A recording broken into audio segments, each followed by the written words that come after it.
Wow, ঝটপট করে রান্না হয়ে গেল চিকেন বিরিয়ানি।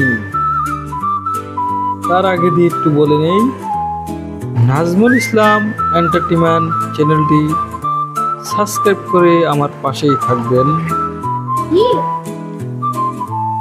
আছে সালাদ, ডিম, সাথে আছে মজু।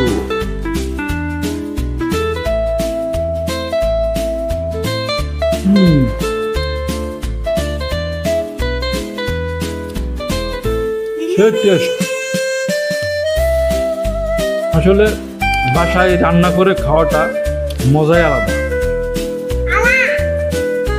অনেক মজা। আলহামদুলিল্লাহ,